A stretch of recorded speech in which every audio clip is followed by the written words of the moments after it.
Good day, everyone, and welcome to the webinar, Measuring Success of Drug Treatment Courts. The Executive Secretariat of the Inter-American Drug Abuse Control Commission welcomes you. My name is Pamela Westphal, Project Officer of the Institutional Strengthening Unit of CCAT OAS. It is my pleasure to be here with you all today as the moderator. Before starting this virtual session, I would like to inform you of some in-house logistics. Kindly note that this webinar is being recorded, and it will be held in English and in Spanish, and simultaneous interpretation is available in both languages. To activate interpretation, please click on the interpretation button at the bottom of your screen. Quick note, when you activate this channel, you will hear 80% the interpretation and 20% of the original language. If you wish to only hear the interpretation, please click Mute Original Audio in the interpretation channel. At the end of the keynote presentation, we will have a 20-minute question and answer period, time permitting. Therefore, we welcome participants to submit their questions in English or in Spanish using the Q&A button at the bottom of your screen throughout the course of the event. If your question is addressed to a particular panelist, please make sure to address them in your question. In case you lose your connection, we invite you to use the same link with which you accessed the session in the very first place. To download the keynote speaker's presentation in Spanish, you can click on the link we have shared via the chat. That said, I have the honor to introduce Dr. Arthur Weintraub, Secretary for Multidimensional Security of the Organization of American States, who will be inaugurating this event with his opening remarks.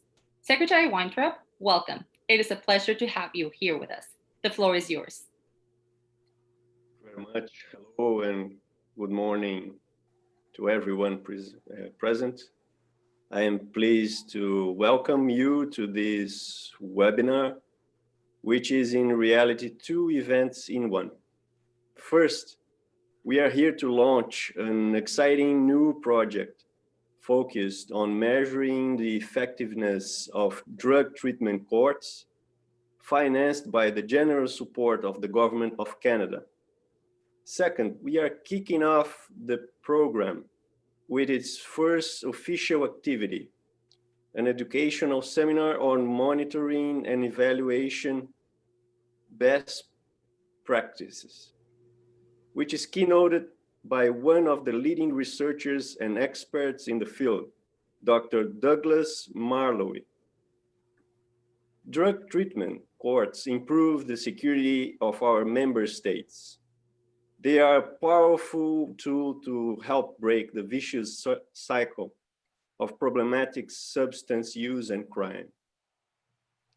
When an underlying drug or alcohol problem is driving criminal activity, like stealing to pay for drugs, prison can be ineffective. When the person leaves prison, the problem remains, and they often commit new offenses. But when they opt to participate in a drug treatment court, they are more likely to recover and less likely to commit crimes in the future. It is also important to note that these are not amnesty programs. While participation is strictly voluntary, it comes with important responsibilities that are supervised by the court. In many jurisdictions, those responsibilities include paying restitution to the victims of the participants' actions.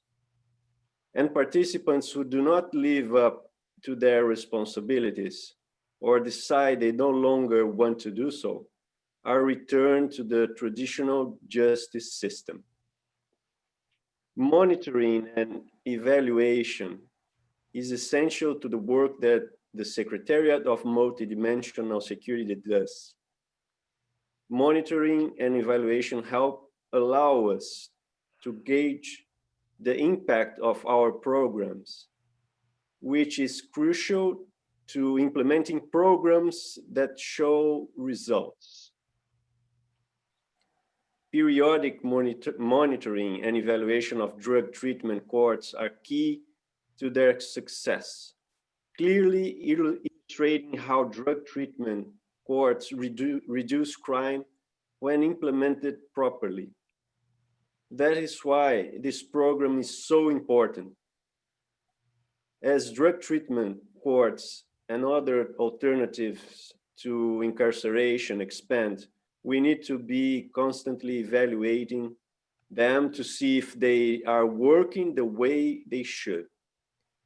Also, we need to understand the particularities of each country. What works in the United States may not work in Colombia, for instance, and vice versa. This valuable program will stimulate exactly the kind of research that will continue to reduce crime and help people across the hemisphere. As such, I hope that all member states will consider participating. And also, as such, my thanks to all participating in this virtual event, especially to Ambassador Adam Nam and his CCAD Executive Secretariat staff, and to Ambassador Hugh Edsett for his government's generous support of our work. Thank you very much again. Have a nice day.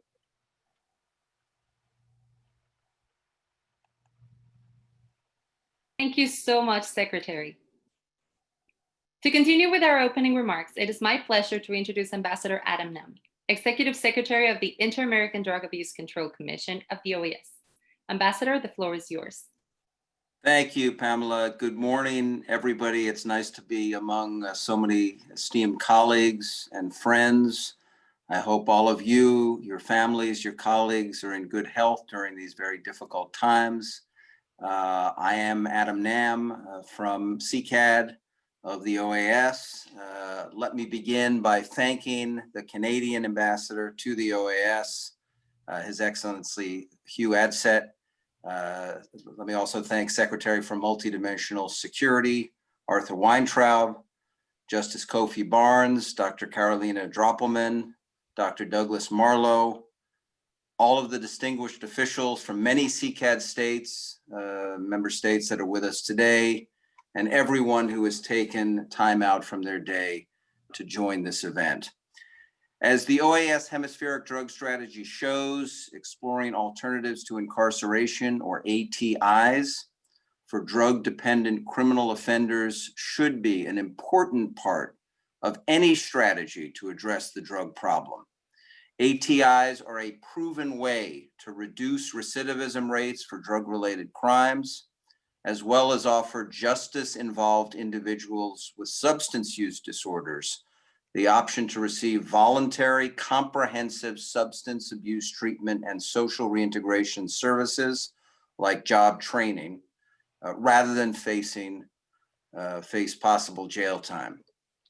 For many years, the CCAD Executive Secretariat has been responding to requests by its member states to help them explore ATI models. CCAD provides country-based technical assistance and promotes the sharing of best practices and lessons learned. These activities have contributed to the rapid growth of ATI programs in the Western Hemisphere. CCAD's first foray into ATI technical assistance came in 2008, 12 years ago, when we began working with the drug treatment court model. At that time, only 4 countries were implementing the drug treatment court model. Just over a decade later, 16, I don't have enough fingers, 16 OAS member states are exploring implementing or strengthening drug treatment courts.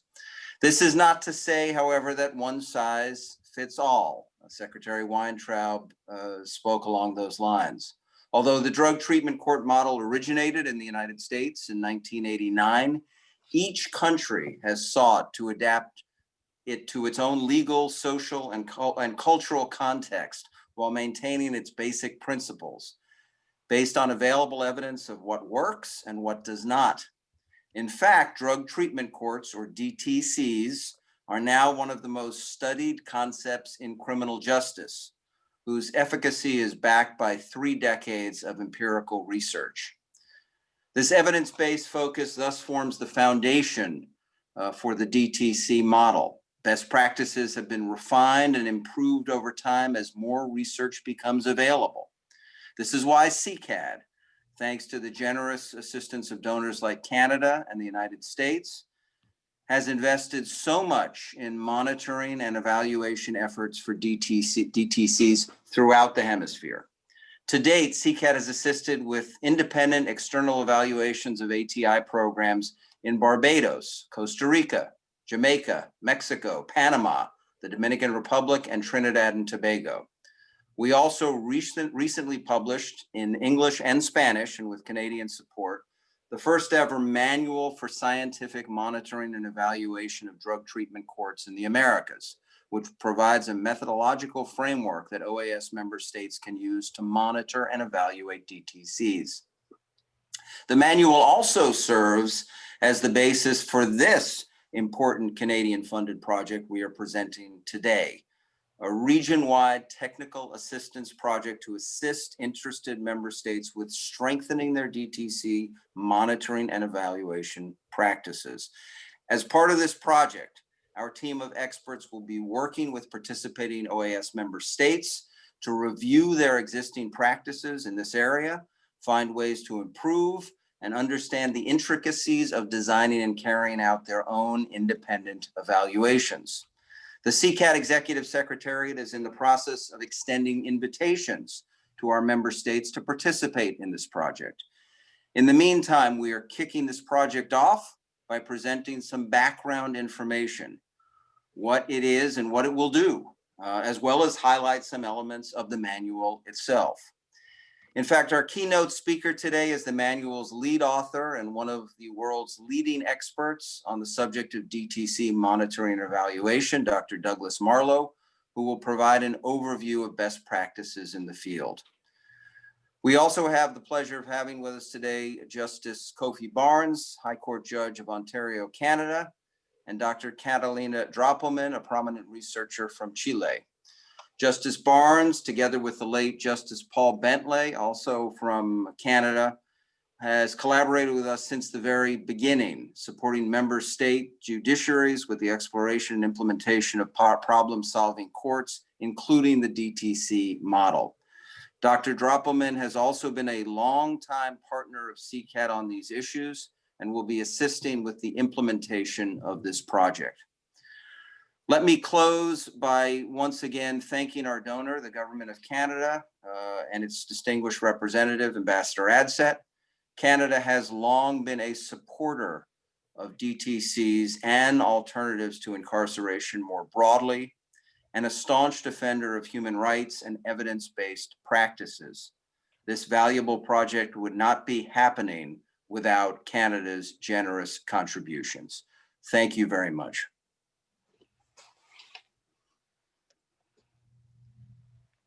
Thank you so much, Ambassador Nam. It is my pleasure to introduce His Excellency Ambassador Hugh Adset, Ambassador and Permanent Representative of Canada to the OAS. Ambassador, the floor is yours. Thank you so much, Pamela. It's a real pleasure to be here this morning, and a pleasure to be here with so many colleagues. Let me first start by also acknowledging and greeting Secretary Weintraub, Ambassador Nam, and of course our guests who are here with us today, Justice Barnes, Dr. Doppelman, and Dr. Barlow. I have a few comments I wanted to make, but I know you'll want to, of course, listen mainly to the panelists and the speakers that we have this morning, but I don't want to miss this opportunity just to make a couple of comments this morning. Particularly in light of the fact that the Inter-American Drug Abuse Control Commission, which I'll refer to as CCAD, its Spanish acronym in a couple of times, has been such an important and long-standing partner for Canada. We really appreciate this opportunity to work together on these issues, and they are important issues. Some of the notes I was looking at today, an estimate of over 1 million people in prisons for drug-related crimes in our hemisphere. A situation that's aggravated the problem of prison overcrowding that's been faced by many of the countries in the region. And I think particularly worrisome for us is the finding that in some countries of the hemisphere, a majority of the women who are deprived of liberty and behind bars for drug-related offenses are single heads of households. which puts an additional risk on children and family members that they are responsible for. So this tension, and Ambassador Nam, you mentioned this in a way as well, this tension between drug policy and the guarantee and respect for human rights has become a growing source of concern to Canada, and I think others in the hemispheric community as well, especially in relation to its impact on the rights of women and the rights of young people. Government of Canada has supported CCAD alternative to incarceration programs, especially drug treatment courts, for nearly 10 years. Since 2015, through our anti-crime capacity building program, we've supported $25.6 million of OAS initiatives to help reduce the impact of transnational criminal activity on the rights of men and women in the Americas. A number of countries have felt positive impacts from these initiatives. I might note a few: Argentina, Barbados, Colombia, Costa Rica, Jamaica, Panama, Dominican Republic, and Trinidad and Tobago, but there's others as well.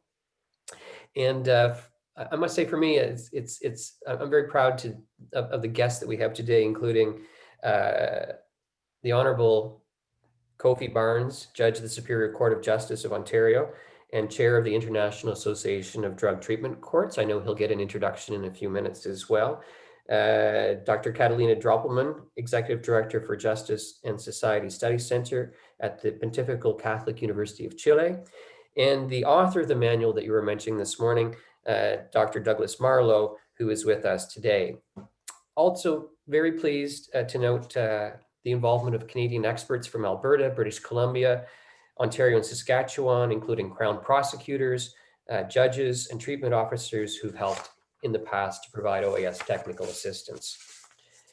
For this particular project, a Canadian contribution of $1.6 million to provide technical support for the creation or strengthening of monitoring and evaluation mechanisms in 11 countries of the region.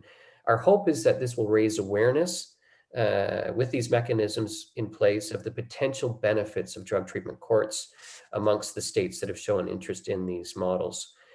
Finally, if I can, a word of thanks to CCAD again for its partnership, but also for its support in advancing the objectives of Canada's Feminist International Assistance Policy and ensuring that gender analysis is being integrated and applied to this project, and also in all the projects and initiatives that you are implementing. This is important to us. It's important to the people of the region, and we're grateful for that continued commitment.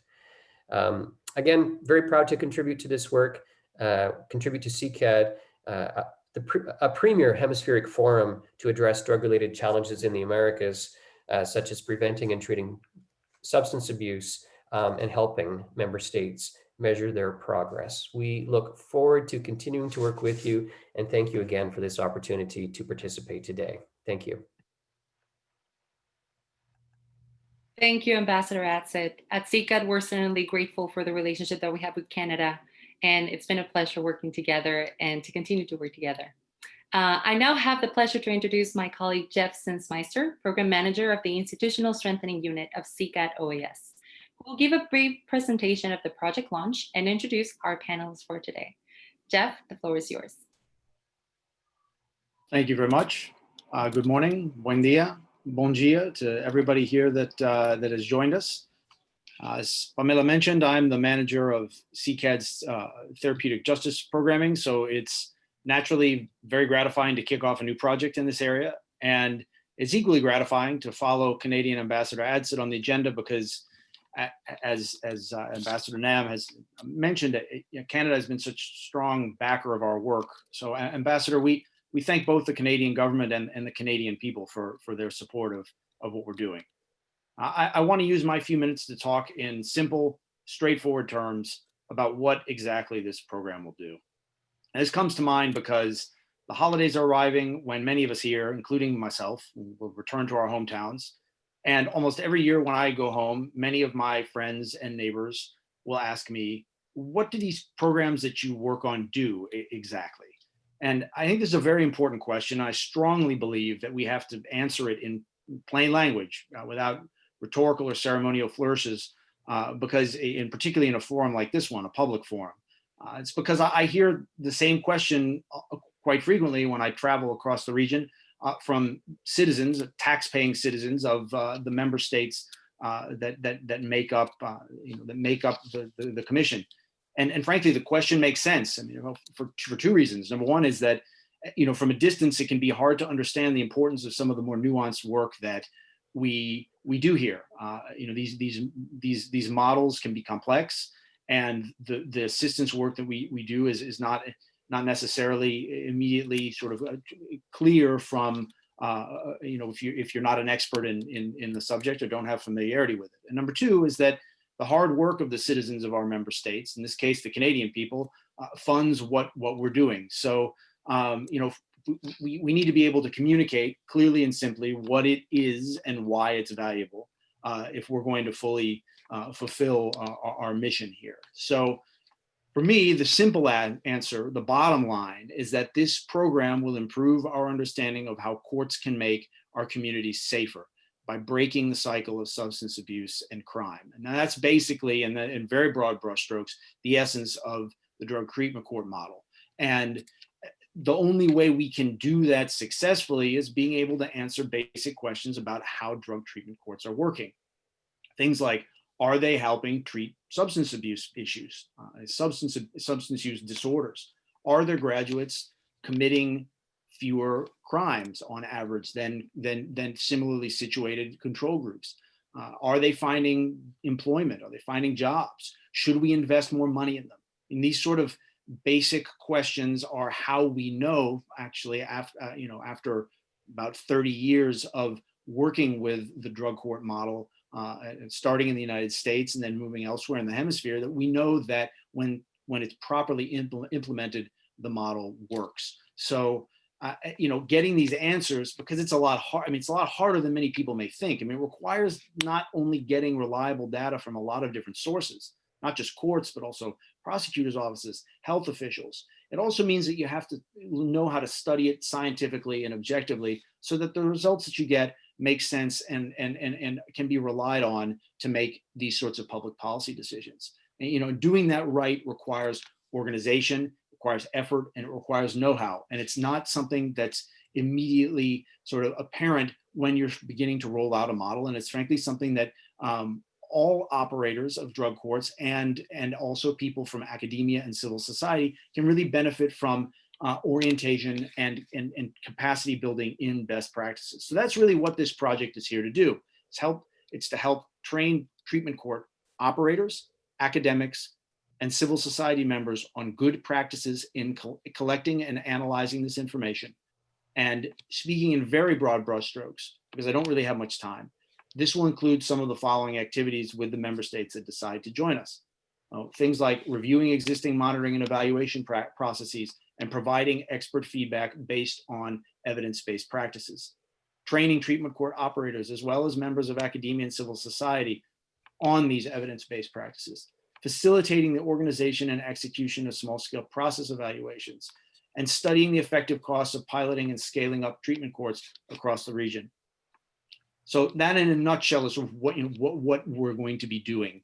And as part of this effort, we're very fortunate to have experts from across the hemisphere that will share their expertise with participating member states. And that includes the three speakers that will be with us today: Justice Kofi Barnes from Canada, Dr. Catalina Droppelman from Chile, and our keynote speaker, Dr. Douglas Marlow from the United States. Justice Barnes is next on our agenda, so I'll introduce him first. Now, Justice Barnes has had a truly impressive career. When he first joined the Canadian bench, he was one of Canada's youngest judges ever. And he now sits on the Ontario Superior Court of Justice. He's been on the bench for almost 20 years, if I have the numbers correct. And aside from those many years of distinguished service on the bench, he's also spent much of his time advancing the cause of treatment courts in Canada and internationally. He was involved in the founding of Canada's first drug treatment court, and he also led the International Association of Drug Court Professionals for almost 2 decades. So it's an honor to have him with us today, and it's an honor to have him collaborating with us in this important program. So, Justice Barnes, the floor is yours. Thank you very much for your attention. Thank you very much for the invitation. It is a pleasure to be here. In fact, a privilege to be part of this process. I like to draw from 30 years of experience as a professional working in the law. dealing with low-level cases to high-level cases like murder. I'd like to share with you two stories that illustrate the importance of the OAS CCAT Scientific Monitoring and Evaluation Project. These stories come from instances where the law and treatment intersect. I'll start with Jonathan, who was born into a loving and caring family. He was a star athlete. He was charismatic with a promising future. When he turned 17, his parents noticed a change in him. He became withdrawn and began to skip classes. He was moody. He'll be found staring blankly into space, staying in his room all day, with the windows covered to keep the room dark. Twice during his 17th year, Jonathan was arrested for criminal offenses, one for causing a disturbance, another for assault. By his 19th birthday, he was fully entrenched in the cycle of criminal behavior, arrest, prosecution, conviction, jail, release, and further criminal behavior, a never-ending cycle, the well-known revolving door. He visited or was sent to the hospital emergency department several times. Police were also called to address his behavior numerous times. Many police interventions did not result in criminal charges. Just after his 21st birthday, Jonathan attacked and killed his grandparents with a knife.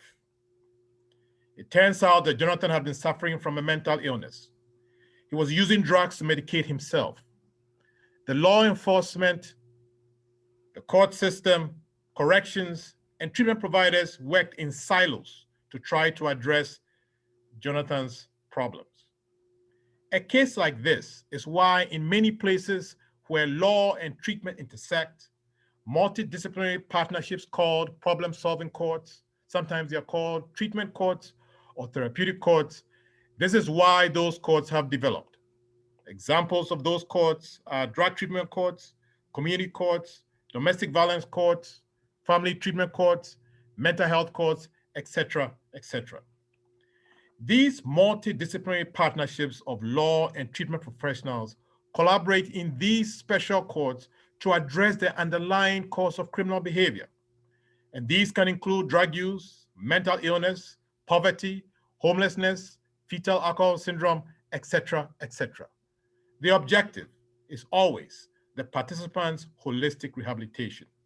The rationale is that by tackling the underlying cause of the behavior in a holistic and systematic way, we can reduce or eliminate criminal behavior, thus help keep society safe, save lives, improve quality of life, use tax, save us money more efficiently, and save money. What would have happened if the silos trying to prevent Jonathan's criminal behavior had collaborated closely in a problem-solving court? What will have happened if they had worked together? Perhaps his grandparents may still be alive. Most definitely, society could have been safer.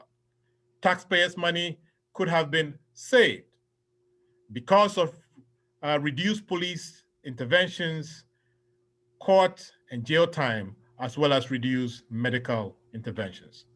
Jonathan could have contributed more effectively to society. Anguish and pain suffered by him and his family could have been prevented or reduced. A few years ago, I collaborated with 4 Canadian professionals to publish 43 stories in a book called People, Places, and Things. These are stories from people who have completed or were currently involved in a drug treatment court in Canada. The last story in the book is from Joe, a drug addict who committed daily theft to support his drug habit. This is how Joe described himself. He said, small-time hoodlum, big-time crack addict, somewhere between $500 and $1,000 a day, big-time crack addict, which in turn, of course, means I'm a pretty good booster. I generally am able to steal anywhere between $500 and $1,000 per day of retail merchandise. On a good day, I can get out with upwards of $2,000, some of which I can return to the very store I stole it from for cash, or at the very least, a gift card, which I can easily sell. Some of it I can turn directly into crack. My dealers all love a choice cut of beef, pork, tenderloins, shrimp, and lobster. And I and many others keep their freezers stocked, and they keep us loaded with crack. The drug treatment court in Ottawa tackled the underlying cause of Joe's criminal behavior. These were the traumas he experienced in life and his drug addiction. By doing so, they saved his life, prevented further economic loss suffered by business owners because of Joe's persistent criminal behavior. Joe got a job, and he continues to make positive contributions to his society and his family. These stories are not enough. I have told you a story about drug treatment court, but how can I demonstrate that this success is not a one-off, that it is not a fluke? What are the outcomes of the drug treatment court? What processes and practices make it effective? Does it truly save lives? Is it actually reducing crime and helping to keep society safe? Is it actually saving taxpayers' money? Is it really worth it? How do we build the most successful drug treatment court program? Drug treatment courts need an effective program evaluation process to answer these and other questions. For example, through effective evaluation, the Calgary Drug Treatment Court in Canada determined that on average, there's an 82% reduction in overall crime after about 19 months following graduation. That 7 out of 10 graduates had no new criminal charges or convictions. That prior to entering the program, participants spent about 2,070 Canadian dollars per week on average to purchase drugs. All of this money they obtained through crime. That for each person who graduates and completes a drug treatment court program, a minimum of 1 year of jail is avoided, and that saves the taxpayer 117,000 Canadian dollars per year in costs. Over the years, I have worked with several law and treatment professionals, and I've either founded or acted as the chair of associations of national and international problem-solving court professionals. I've also conducted several training sessions in Canada and abroad on therapeutic jurisprudence and problem-solving courts. And through all these activities, I've concluded that there's a clear consensus. An effective program evaluation protocol is absolutely essential for success in achieving the most optimal results. We commend CCAT and leading expert Dr. Marlow for working with other experts to put together the Manual for Scientific Monitoring and Evaluation. We are pleased that the Government of Canada is a sponsor of this effort. We are also pleased that Canadian experts, Dr. Michael Wenrath of the University of Winnipeg, Dr. Hannah Scott of the University of Ontario, and Ms. Irene Hoffart of Synergy Research have agreed to assist in the implementation of this project. Antonio Lamba, Jeffrey Zinmester, and Esther Best of OSCCAD, we commend you for seeking out Canadian expertise to participate in this project. As Canadian experts and as members of the International Association of Treatment Court Professionals, as well as the Canadian Association of Treatment Courts, of Drug Treatment Courts, we are committed to working with OSCCAD and with Dr. Marlow to make this most important drug treatment court project a success. Thank you.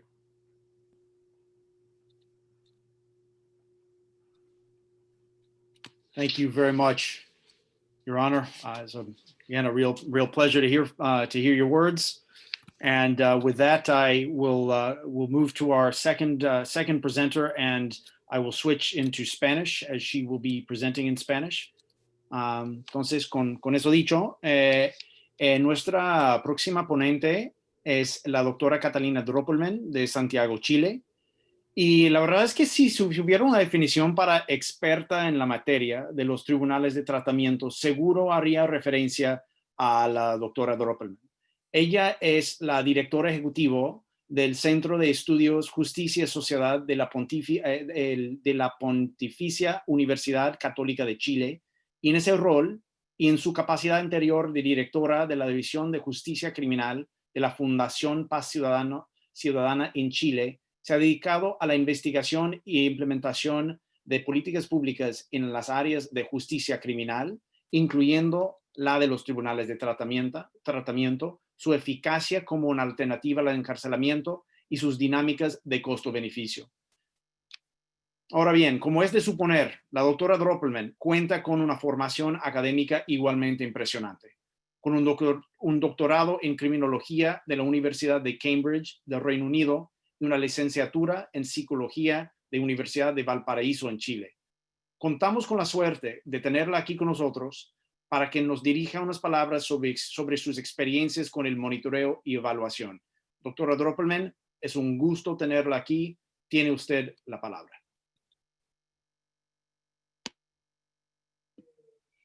Muchas gracias, Jeff, ¿me escuchan? ¿Sí? Sí. Muchas gracias, Jeff, por tu generosísima presentación. Agradezco asimismo a la CICAD por la invitación a participar y a estar acá en este proyecto de monitoreo y de evaluación de los tribunales de tratamiento de drogas en las Américas. Bueno, tal como dijo Jeff, yo he seguido muy de cerca el desarrollo de los tribunales de tratamiento de drogas y de los programas de justicia terapéutica en América Latina.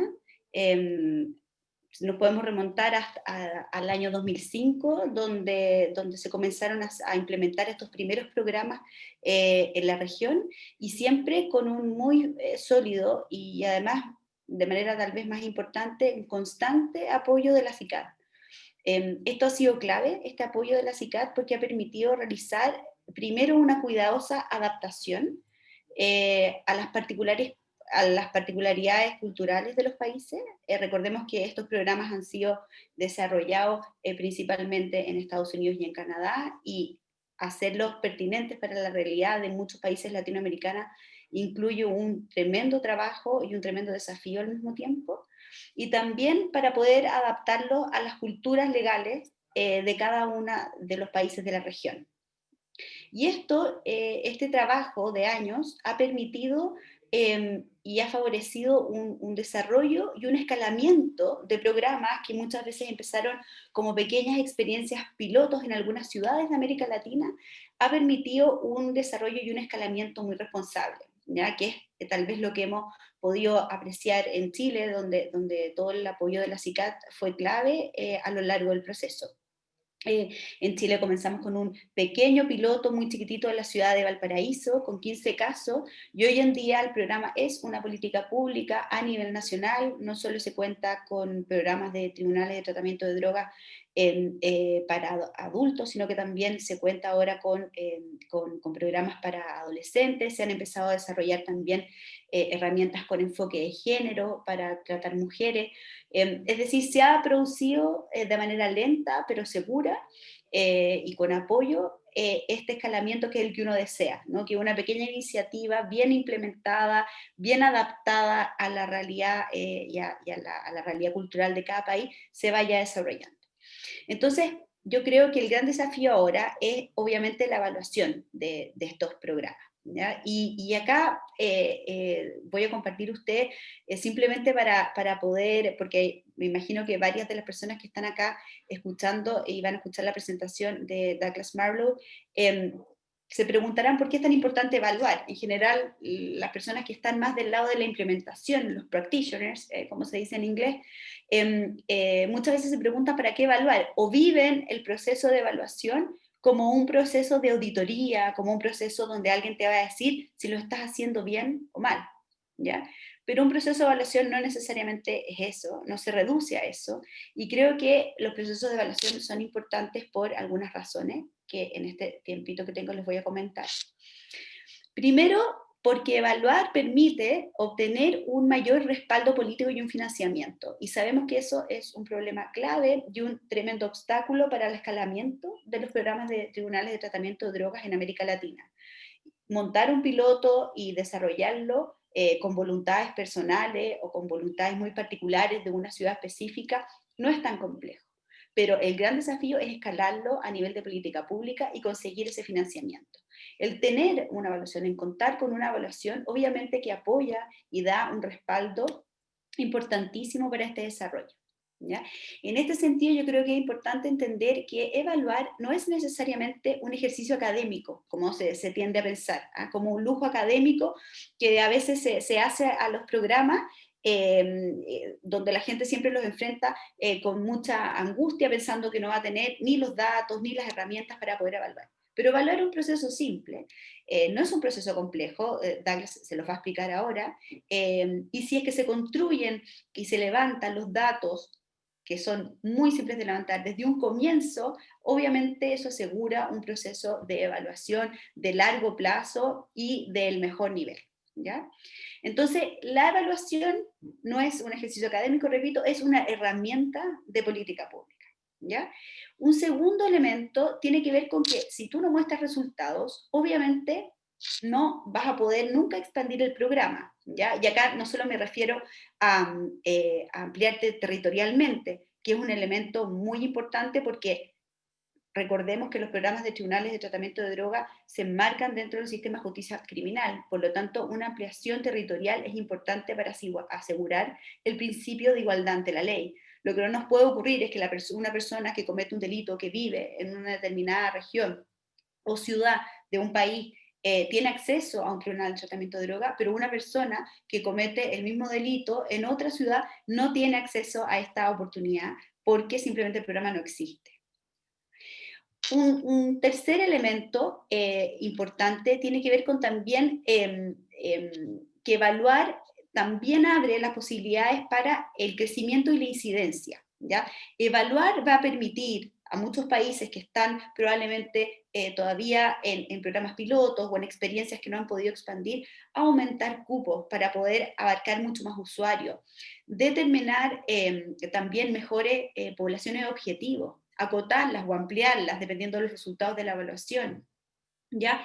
También innovar en otras áreas, ver qué tiene que pasar para que nos expandamos muchas veces a poder incorporar adolescentes o a poder incorporar mujeres con necesidades específicas de intervención, ¿ya? Y en cuarto lugar, también es importante evaluar, porque si tú no estás obteniendo resultados, ¿cómo vas a saber en qué estás fallando? ¿Cómo vas a saber también qué estás haciendo bien? ¿Y cómo vas a saber qué es lo que tienes que mejorar? ¿Ya? En la implementación se juegan los programas. Uno puede tener manuales espectaculares, guías de paso a paso, pero finalmente cada localidad, en cada país, los programas de TD se van a implementar de una manera particular. Y eso es necesario conocerlo y evaluarlo. Y finalmente, porque una evaluación también es un proceso de aprendizaje, donde todos ganan, ¿ya? Especialmente ganan los que están ejecutando los tribunales de tratamiento de drogas, ¿ya?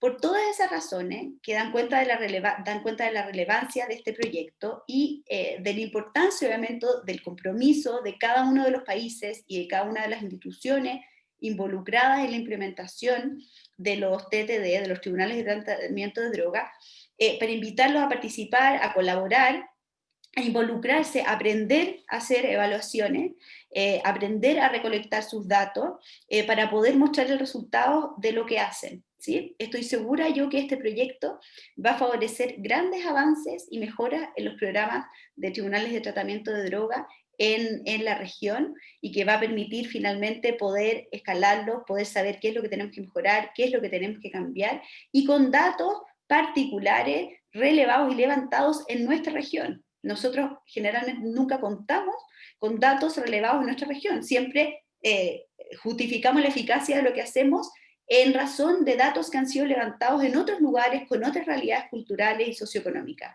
Este proyecto va a permitir poder, con determinación, precisar qué es lo que se está haciendo bien, qué es lo que se está haciendo mal, y cómo se debe escalar para realmente transformar los tribunales de tratamiento de drogas en una política pública en varios países de América Latina. Así que muchísimas gracias por la oportunidad de poder estar acá, y bueno, les digo que van a tener un éxito tremendo en esta iniciativa que se está desarrollando. Muchísimas gracias. Gracias a usted, doctora Droppelman. Otra vez voy a transicionar a otro idioma, voy a volver a hablar en inglés para presentar a nuestro presentador principal. So we've finally arrived at our keynote speaker, Dr. Douglas Marlow. Many of you in this field may already know Dr. Marlow or know of him, and many of those who do not know of him likely have read his work or seen it cited without realizing that he was the author or a collaborator in the research. And that's, of course, because Dr. Marlow is one of the world's premier researchers in the field of drug treatment courts and more generally in the field of rehabilitation programs for persons with substance abuse disorders that are involved in the criminal justice system. And his own educational background tracks that focus. He holds both a law degree and a PhD. And his list of professional accomplishments is, as you might expect, lengthy and impressive. He is the senior scientific consultant for the National Association of Drug Court Professionals, or NADCP in its English language acronym, as well as the senior science and policy advisor for alcohol monitoring systems. Previously, he was the chief of science, law, and policy for NADCP, the director of law and ethics research at the Treatment Research Institute, and adjunct associate professor of psychiatry at the University of Pennsylvania's School of Medicine. Today, Dr. Marlow will present an overview of basic principles of monitoring and evaluation of drug treatment courts, followed by a short discussion of the work that he will be facilitating as part of this project. Now, a couple of quick announcements and reminders before I pass him the microphone. First is, for those of you who would prefer to view his presentation in Spanish, I am posting a link to the chat right now, where you can download a Spanish language translation and follow along from your local device. Also, if you have questions for our Q&A session that follows, again, if you press the Q&A button, you can ask your questions through that window. We would ask that you use that feature to ask your questions rather than the chat, because it's much easier for us to keep track of the questions and organize them in a way that we can pose them to our panelists so that they can answer at the end. So with that said, Dr. Marlow, what a pleasure it is to have you with us again today. The floor is yours.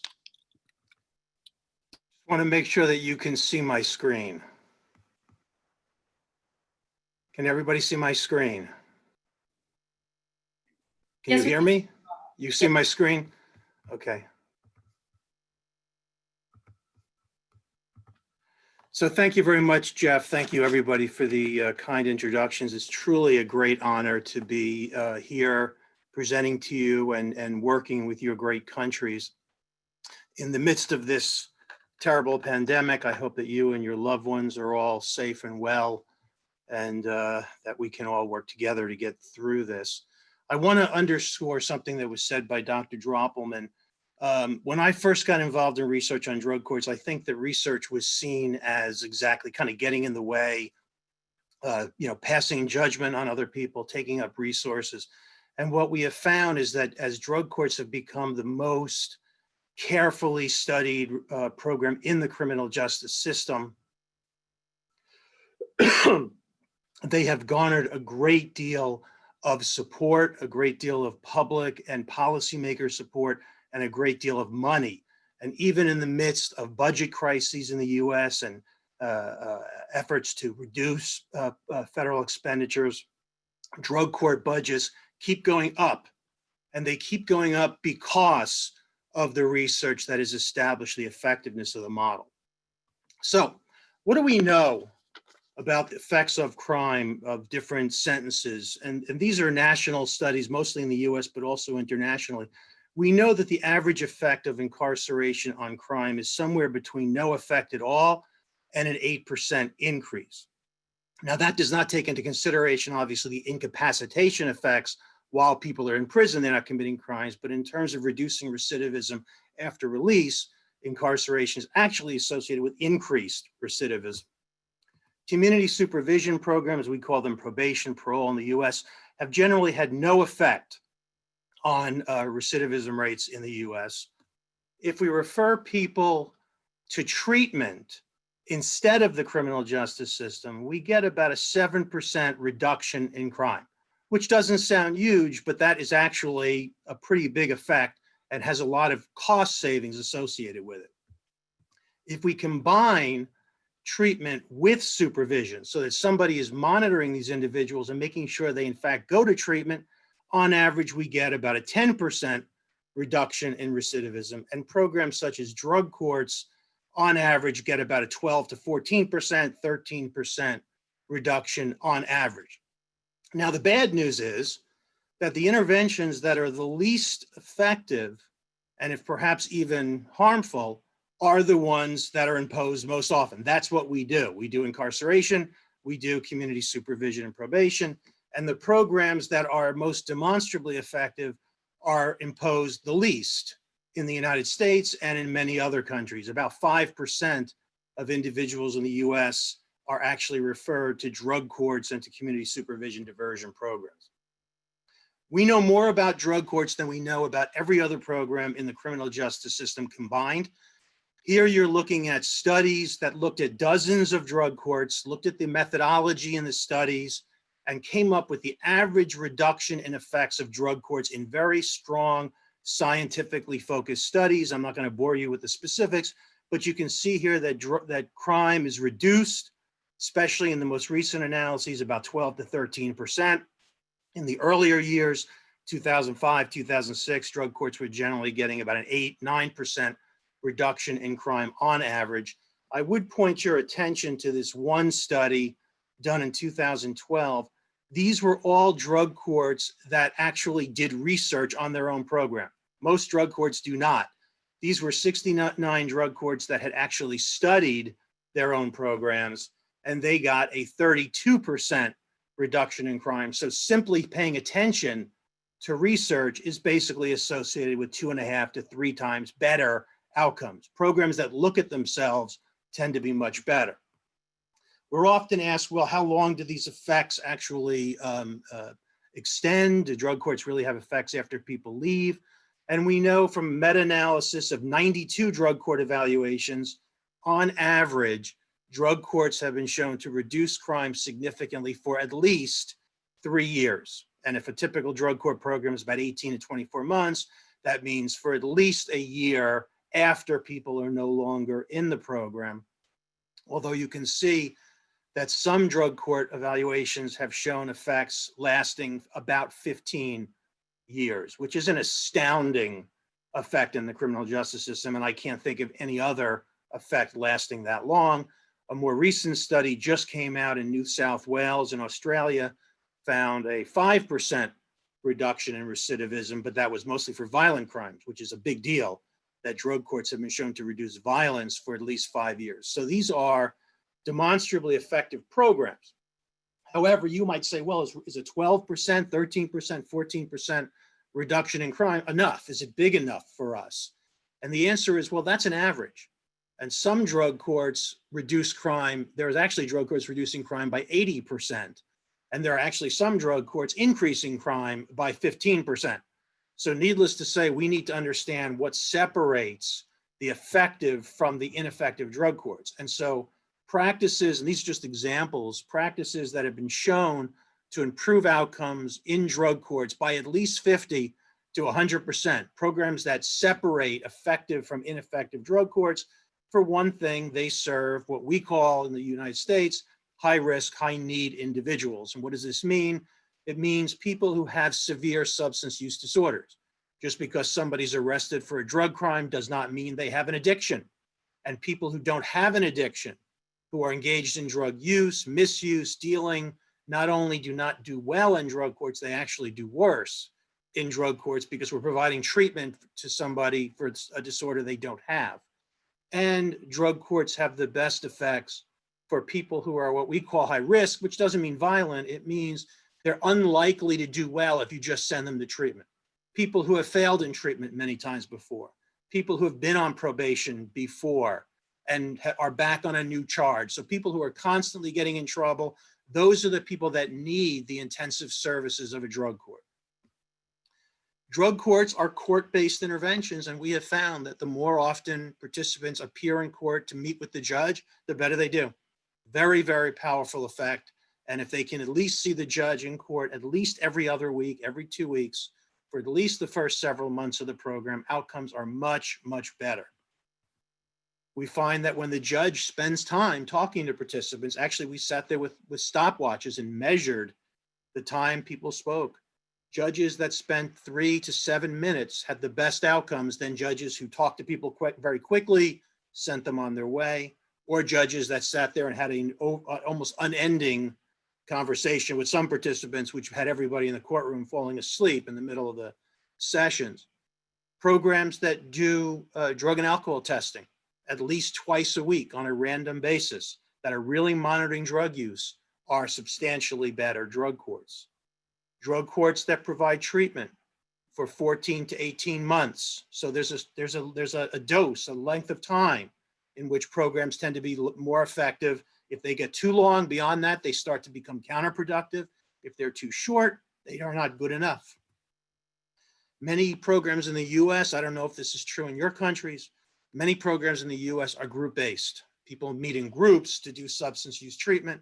And we have found that while that is critically important, participants in drug courts do much better when they also meet individually with a counselor to focus on their individual counseling needs. So individual counseling at least once a week.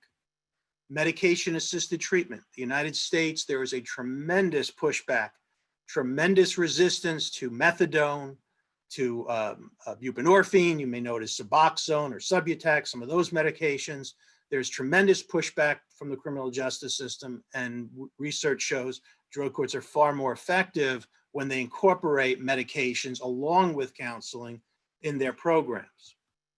Drug courts that use lots of positive reinforcement. Doesn't have to, they can be small, inexpensive, even non-value positive reinforcement, lots of praise, lots of handshakes, lots of applause in the courtroom have much better effects. And we have generally found that if you're giving 4 times as many rewards for good behavior as you are giving sanctions, punishments for bad behavior, you tend to have better outcomes. So lots of positive reinforcement, lots of positive regard, but not expensive. It could be inexpensive or even no cost. And when drug courts use jail sanctions, when they do put people in jail for not showing up to sessions or for lying or for engaging in other violations of the rules of the programs, that jail sanction should be no more than a few days. And that generally, if you get somebody a very brief jail sanction and then back into the drug court, you have much better outcomes than if you put people in jail for longer periods of time. I don't want to suggest to you that these are all the practices that we have found to improve outcomes in drug courts. These are just examples, but it does go to show how far research has really progressed, not just in the United States, but lots of studies in Canada, lots of studies in Australia, even some studies now in other parts of Europe, in Ireland, Scotland. Some research is really coming down about the best ways to do our programs and structure them. So I just wanted to give you a sort of flavor for what we've learned about drug courts in the US. And the goal here is to bring research methods, research monitoring evaluation methods to bear on programs in South America, Caribbean nations, and other countries, Canada and Mexico and the like, to make sure that you guys can learn these lessons faster than it took us. It took us 30 years to develop some of this research and to figure out how to do research right. And I think that we can, at least there are some lessons to be learned. So what are the different kinds of evaluations? let's start with process evaluations, because these tend to be, people tend to gloss over these. They jump over process evaluations and they quickly try to measure whether or not their program worked without measuring whether their program was even following the model correctly in the first place. So a process evaluation tells us, does your program have all the ingredients in it that it's supposed to have? We in the United States tend to look at what we call the 10 key components of drug courts. You have the 13 key principles. They're very similar. They overlap substantially. They are the minimum ingredients for what it takes for a program to be a drug court. And what we have found in the United States, unfortunately, is probably about 6 to 8% of programs in the United States that are calling themselves drug courts are really not drug courts, because they're violating one of the, what are considered to be the key ingredients of the drug court model. For example, they may not actually even have court hearings. There are programs that basically send people to treatment and call themselves a drug court. There are programs that deny participants any access to medication-assisted treatment. There are programs that put participants in jail the first time they have a positive drug test. The whole reason for drug courts to come into being, our whole reason for existing, is to stop using jail as a way to treat the disease of addiction. And there are programs that never quite got that message. And so if a program is violating the essence of the model, we need to work on that program first before we move on to evaluate whether or not it's effective. In the US, we have gone beyond the 10 key components or the 13 key principles to what we call the best practice standards, because of all this research telling us what makes drug courts more effective. Seeing the judge at least every 2 weeks, being drug tested twice a week, that we know that this improves outcomes. So these are what we call best practices, what a program should do in order to be as effective as it can be. And so the 13 key principles tell us whether you're a drug court at all, but the best practice standards tell us, are you functioning at the highest level? And we think of a process evaluation like the picture on the slide. It's almost like looking at the dashboard in your car. It's basically telling you, this is how fast I'm going, this is my engine speed, this is the temperature of my engine, this is how much gas I have, this is whether I need oil. It's telling you whether your program is functioning well. It's not telling you whether it's effective, it's just telling you how you're doing. Now, in the US, we have what we call benchmarks. A benchmark tells us what the right number is. So how many times should you go to court? At least every 2 weeks. That may not be true in other countries. And so we need to study these standards and see if what we've learned in the US does or doesn't apply in other countries, and also what other lessons other countries can learn to inform us. We've learned a lot recently from Australia and Canada, particularly around the role of the judge and the role of case management in some of those programs. The target population, and we talk about target population, this is who should the drug court actually be treating? And very often it will start based on the goals of the program and what the community wants. What does policymakers want? We want you to deal with people who have serious addictions, have not been charged with any kind of violent offense, maybe who have not had an opportunity for a diversion from the justice system before. So we're giving the first chance to first-time individuals. That may be your policy goals. And so you want to know if you're doing what your funders and the public expects of you. In addition, you want to find out whether you're actually treating the people that you should treat empirically, the people who should be in a drug court. And I commented earlier about high risk, high need.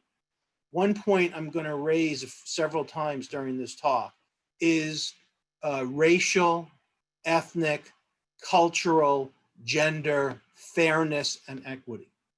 In the United States, we have only in the last 6 years or so begun to pay adequate attention as a field to unfair disparities, unfair differences in our programs. And we have found that unfair differences occur at every single stage in the justice system, which is what we call systemic inequity. African-American individuals are 3 times more likely than Caucasian individuals to be arrested for a drug crime, even though they don't use, sell, possess drugs anymore. They're just more likely to be caught and more likely to be charged. Once people are charged, white people, Caucasian people, are 4 times more likely to be referred to a drug court for evaluation. So African-American individuals, Hispanic individuals are not even likely to be given the opportunity to go to drug court. Once they get to drug court, African-American individuals are less likely to get in, to be admitted to the program. And once admitted, they're less likely to graduate. So these disparities cascade, they build and build and build along the way.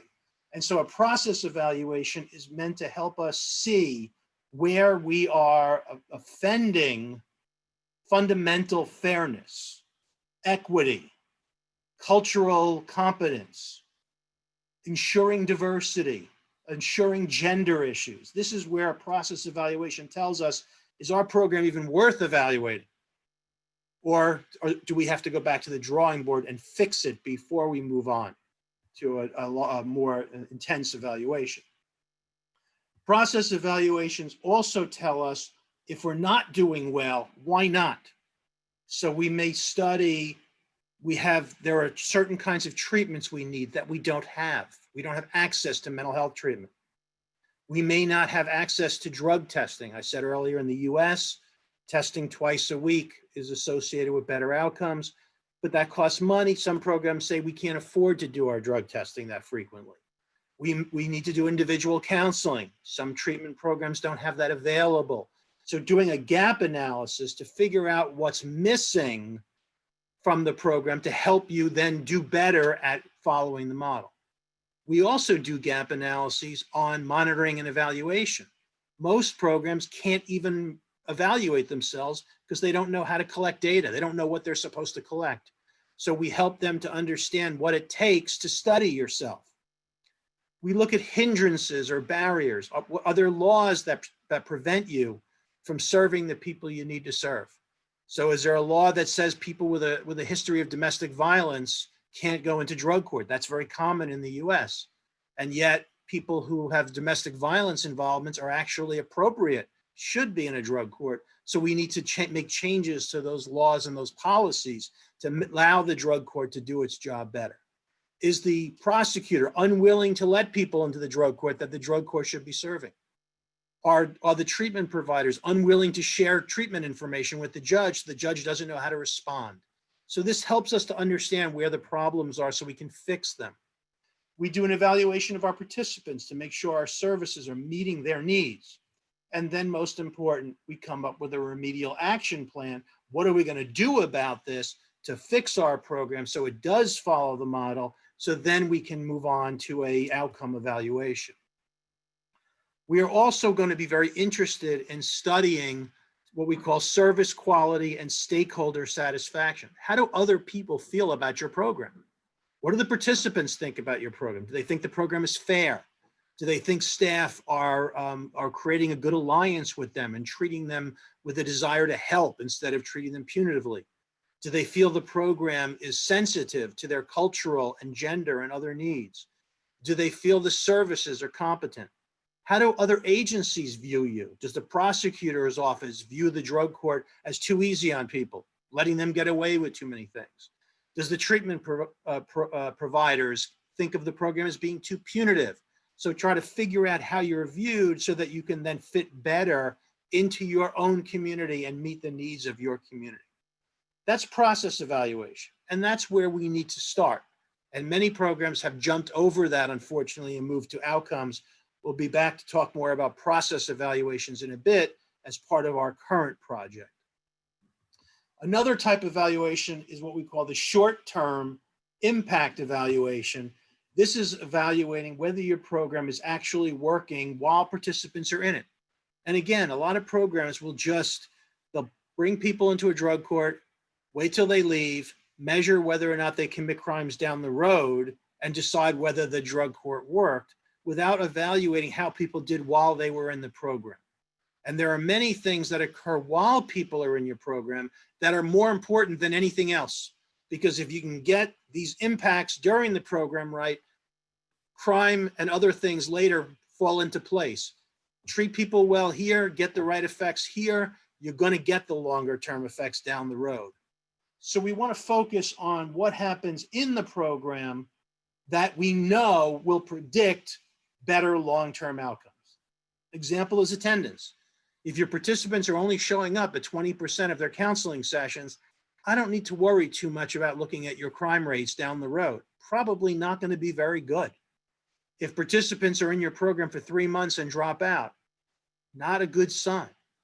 If your participants don't graduate from your program, that's a bad sign, a bad omen for the future. How well they're doing in terms of their drug test results. Are they reducing their drug use over time? Are they committing what we call technical violations? Like, do they violate their curfew? Do they go places they're not supposed to go? Do they commit things that are violations of the rules of the program? If they're not looking good in the program, chances are they're not going to do very well later. And these things can be measured very quickly. We're very interested in baseline predictors, what characteristics of your participants that predict how well they do while they're in the program. Obvious ones are their criminal history, risk and need assessments, the severity of their substance use problem, but also here's where we're going to look at race, ethnicity, gender, cultural factors. Now, what I'm going to be talking to you about later is that we're going to make resources available at your, so voluntarily if you want them, assessment tools and management information system, computer systems to help you evaluate programs. And in them, we have an instrument called the EIAT. EIAT, the Equity and Inclusion Assessment Tool. It is an automated tool that measures whether there are disparities, whether there are unfair differences in your program between people of different races, between people of different genders, between people of different ethnicities in your program. So this tool helps and alerts you when you have disparities that require attention, and also get some information about to help you figure out why you have those disparities and what you might be able to do to fix them. And so this is something we've created. It's public source, and we would like to make it available to you if desirable.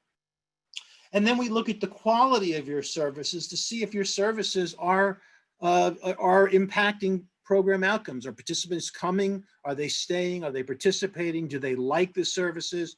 We're going to be interested in whether your services are trauma informed, whether they're attentive to the kinds of early life traumas many of our clients experience. Are they gender specific? Very often we have found in the US and other countries as well that women, especially if they have trauma histories, do much better in groups just for women. And actually, we've also found the same thing is true for men, but we've only found that out recently, that men are more willing and able to talk about trauma and other mental health symptoms when there's no women in the group that they feel they need to look strong in front of, not be embarrassed in front of. So are your groups gender specific? Are they culturally proficient? Are they meeting the needs of people from the cultural backgrounds that are in your program? And we've done a lot of research on this in drug courts and found that culturally proficient treatments improve outcomes for groups who had been doing very poorly before those services were implemented. Long-term impact evaluations are measuring what happens after people leave your program. And there's, broadly speaking, two areas we look at. The first is the public safety impacts. And I don't mean first like it's most important, but every program looks at public safety impacts. Is your program reducing new arrests? Is it reducing new convictions, new reincarcerations, people going back to jail or prison? Is it reducing people's crime when you ask them confidentially how much crime they're engaged in, even if they didn't get caught? Is it reducing domestic violence, child abuse? So is it having a public safety effect? We're also, of course, equally or more interested in whether it's having a public health impact. Is it keeping people in recovery? Is it getting them involved in a healthy, productive lifestyle? Is it helping them to maintain employment?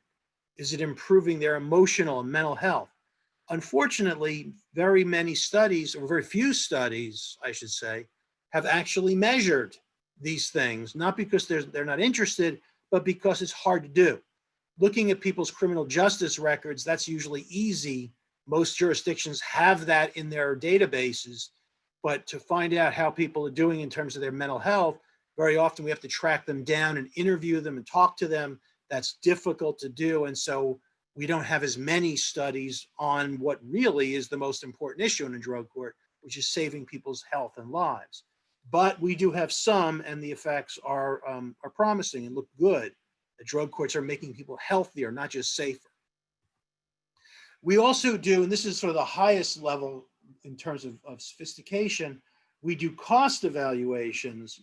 And here, the most basic cost evaluation we would do is called a cost analysis, which is simply how much does your program actually cost? And many people don't really know that, because you got to figure out, well, if we have 8 people in a group and a group is 50 minutes and a counselor's salary is a certain amount and the office space is a certain amount and electricity is a certain amount, we have to figure out how to partition that to each individual person in a group for 50 minutes. How much does it cost for them to come to court? How much does it cost for drug testing? But this can be done. And once it's been done a few times, we can then attach values to things. We don't have to go through that same painful process every time. A cost effectiveness analysis tells us how much are you getting for that investment. So for example, we may say for every $1 you invest in your program, you're getting a 10% reduction in crime. That's called a cost effectiveness. How much does it cost to reduce crime a certain percentage? And that can be evaluated in a drug court. A cost benefit analysis tells us how much money you save for every dollar you invest. So for every $1 I invest in a drug court up front, how much am I going to save down the road as a result of reduced crime, reduced hospitalizations, reduced child abuse? In the United States, it's about $2.25 for every $1 invested, roughly a 225% return on your investment. We would have to measure that, of course, in other countries. This requires us to put a financial dollar amount to everything, how much everything costs and how much the outcomes either save or cost. So if our participants are more likely to be employed than our comparison group, they're earning money, that's a positive benefit. That's a savings to society because they're not receiving welfare, they're actually paying taxes. On the other hand, if they're rearrested, that costs society money. So that's just why these things tend to be a little bit more complicated, because we have to cost all that out. We have to figure out what the dollar value is for all of that. But it can be done. Those methods exist and those models exist that can be applied in different countries. We have lots of challenges in research, lots of things that have made it very, very difficult for us to do all those studies. The biggest, or not the biggest, but one big issue has been, what's your comparison group? The fancy word for that is a counterfactual. In other words, you say that 10% of people in your drug court were ultimately rearrested down the road. But what would have happened if those people had never gone to drug court? If it also would have been 10% and the drug court didn't change anything? So what would have happened without the drug court? And a lot of programs have been having a hard time figuring out what is a valid, fair comparison. And so we've done a lot of work on this, and our manual talks a lot about how to come up with a comparison group that is fair and appropriate and which ones to stay away from. How do we measure outcomes? I mean, the term recidivism, that's the English term, which is basically return to crime, could be measured in many different ways. It can be measured in being rearrested, in being reconvicted, in going to prison. It could be measured in self-reported criminal activity. We could limit it just to drug crimes. We could focus just on violent crimes. So coming up with definitions of recidivism that we all agree to at least include in our analyses so that we can combine our studies together. If one study looks at recidivism one way and another study looks at it another way, we can't figure out whether those two programs found the same thing, whether it's stronger evidence of drug courts or weaker evidence of drug courts, because they measure things differently. The same thing is true for performance indicators. How do we measure how many months somebody's in treatment? How do we measure their attendance rate in counseling sessions? How do we measure their drug test results? Unless we all measure things, at least part of what we do is measure them the same way. We can't compare one study to another, one country to another, one program to another, and therefore we can never figure out what the best practice is. One program was seeing people every 2 weeks in court. Another program was seeing them once a month in court. We might want to see which programs seem to be more effective, but they measured everything differently, so we can't compare them. Timely and reliable data entry. I am often asked to come in and evaluate a drug court, and when I come there, there's nothing to evaluate because there's no data anywhere for me to get my hands on. There may be some written progress notes. The program knows how they treated people, but there's no database. There's no place where information is there for me to come in and do my research. And if there is, it's very often some people enter their information, other people don't. Some people forget to enter it. So at the end of the month, they enter in all their attendance information and all their groups for the month all at once from memory. It may or may not be accurate. And so there's nothing to evaluate. And all those years of work, we can't come up with a moral to the story because there's no data. Ideally, those data should be in a system that you can, through a push of a button, run analyses. And these systems exist. Management Information System, MIS systems exist. There are many of them. Some of them are very sophisticated, do extraordinary things. They tend to have costs associated with them. Others are very simplistic, but they're probably good enough, especially in the early years, and they're free. And so we can use these systems to get information entered so that we can enter and we can run our analyses quickly and give you feedback and learn about the effects of your program. If your information is in your participants' chart records, where staff are writing progress notes, so they're written paragraphs and sentences, yes, is it possible to analyze that information? Yes, it's extremely difficult, extremely unreliable, extremely expensive, and very at the end, you're not really sure if your results are accurate. So everything has got to be entered in a way that it can be analyzed. This can be done.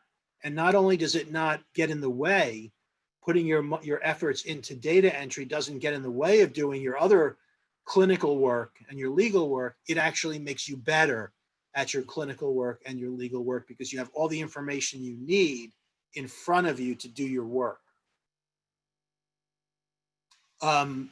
Monetizing, meaning attaching dollar values to all the services in a drug court, all the costs, all the outcomes is difficult, but it can be done. And we work with cost experts who know how to do that. They know how to they know what questions to ask your budget departments. They know what questions to ask through the criminal justice system, through correctional expenditures, to come up with at least estimates of what things cost, reasonable estimates of what they might cost.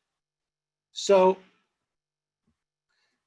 given all of this, this is what led to the OAS CTAC manual that I co-authored with some of my colleagues, Shannon Carey and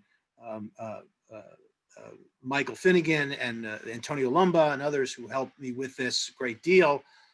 What this does is it describes what are valid comparison groups, helps you to understand how to come up with a comparison group and how to study it and how to make sure your groups are fair and what you have to do to make sure those analyses are done right. So you're not comparing apples to oranges, you're comparing apples to apples. It gives what we call performance indicators, how to go about measuring court hearings, substance use treatment, drug and alcohol testing, probation supervision, how to come up with indicators of this that are mathematical numbers, ratios, numbers, percentages that then allow us to evaluate them as data. You don't have to follow our performance indicators and formulas, of course. You can do whatever you'd like, but if we get some agreement on at least some core performance indicators, we can then compare and contrast countries, programs, not to embarrass anybody, but to identify what practices are creating the best outcomes of all. We have in-program outcomes and formulas for outcomes of the program. So for abstinence, drug and alcohol test result abstinence, technical violations, rearrests, recidivism, the different ways to measure that so that your findings are at least comparable to findings from hundreds and hundreds of other studies. Post-program outcomes like recidivism after they leave the program, housing, employment, mental health, drug-free babies, other outcomes. These indicators are in the manual so that you can, if you wish, follow them. Cost analyses, how to do a cost effectiveness analysis, a cost benefit analysis, an investment cost analysis, the formulas for doing those, and assessment tools that you could use if you're looking for tools that assess risk and need, if you're looking at tools that measure procedural fairness, cultural diversity, cultural sensitivity, motivation for change by your participants, instruments that exist, that have been validated, that have been translated into other languages and validated in other countries, including South American and Caribbean nations. Some of the tools have been, are included in the manual to help you, to give you the tools you need so you don't have to recreate the wheel the way we in the US had to do over the course of many decades.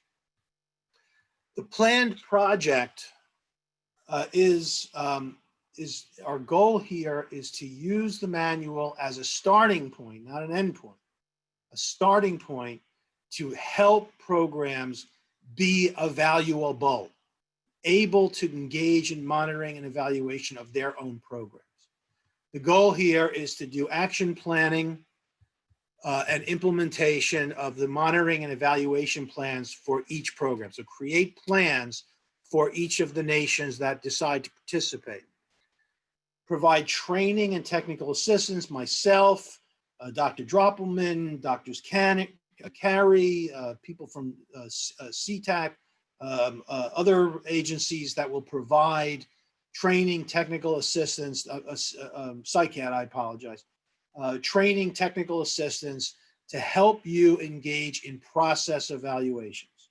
So you can figure out how to collect the information you need using whatever analyzable database we can help you to work with and get you either at cost or free if that's what you prefer.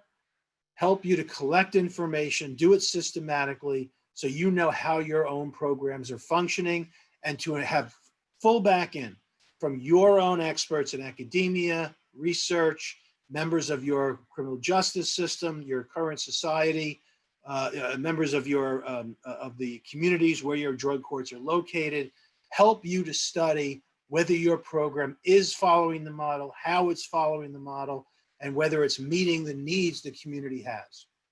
To assist you to get ready to do impact evaluations, train you how to do those in-program short-term evaluations and the long-term evaluations, help you to collect your data, develop your comparison group so you're ready to go. You know how to do it, and you avoid all of the painful mistakes that we had to learn the hard way over years, wasted resources on programs that ultimately we couldn't evaluate, data we couldn't locate, problems with data entry, those wrong analyses and the like. For nations who do not yet have drug courts or who are very early in the planning and implementation process, they can certainly be involved. They may not be ready to implement process evaluation, but they can at least learn about it and be prepared for when the time comes. They will have been through that process. They see how it works, and they would know what to expect and be better prepared up front.